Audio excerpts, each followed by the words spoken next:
Having website problems? Don't worry. The website doctor is in.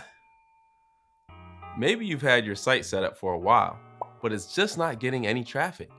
Or maybe you're getting plenty of traffic, but no one is taking action. I'm gonna write you a prescription for this video. If you stick around, you'll learn some things you can try to get more business growth from your website. All right, diving in.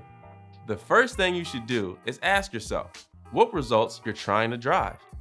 What specifically do you want your site to do that it isn't doing? Is it doing a bad job of generating traffic, leads, sales, email signups? Whatever it is, start by nailing that down. Once you know what type of results you're looking to get from your site, you can start actually doing something about it. Of course, what you do about it will depend on what it is. If you're trying to drive more traffic, the problem is most likely with your search engine optimization, or SEO. That means your site probably isn't ranking very well in search results, or you're ranking, but maybe not targeting the right keywords. So your target audience isn't finding you in the first place. There are lots of ways you can improve your SEO, but you'll have to evaluate your site to figure out what's keeping it from ranking. Again, if you aren't targeting the right keywords on your site, you're not reaching the right audience. Maybe your keyword targeting is fine, but your site has some technical SEO issues preventing search engines from finding it. You may not necessarily be doing anything wrong, but perhaps a search feature like AI overviews or a featured snippet that you're not in is taking up all of the search real estate. The best way to diagnose the issue is to do an SEO audit. An SEO audit looks at different aspects of your site to see if they're optimized for each search engine.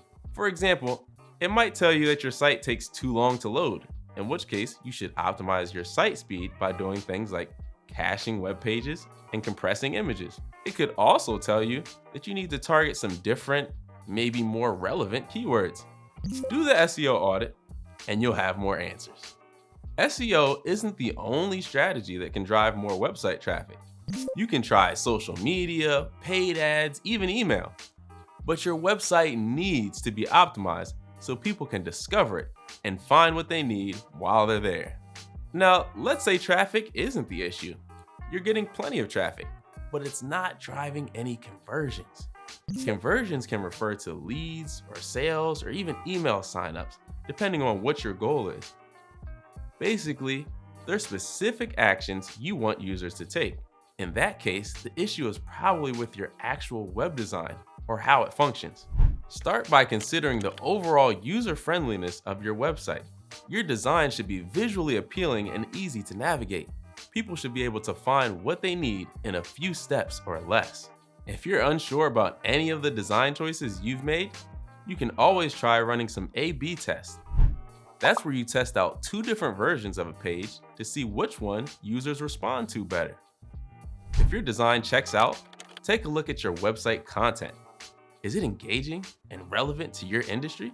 Does it address the questions or challenges that impact your audience? The best way to answer those questions is to survey your site visitors or check out some site metrics to see which pages people like the most. If everything seems okay there, the problem could be with your calls to action, or CTAs.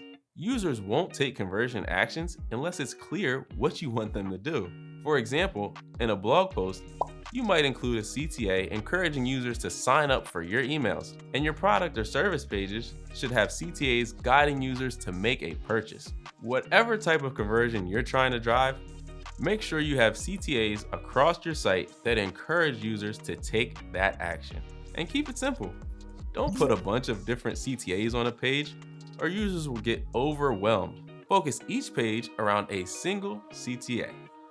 You also need to make sure your CTAs match the intent of each page.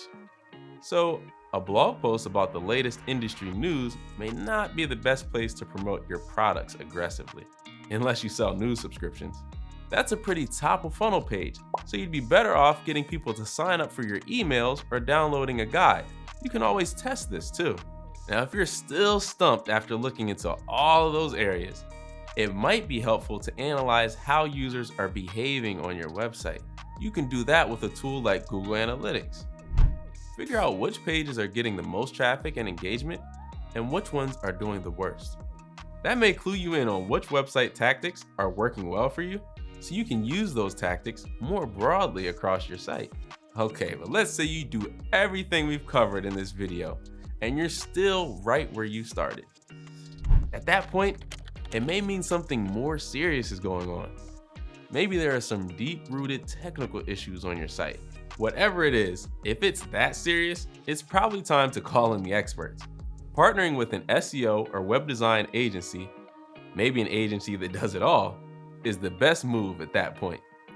An agency will have a ton of experience optimizing websites, and they can use their expertise to revitalize your whole site and drive the results you're looking for.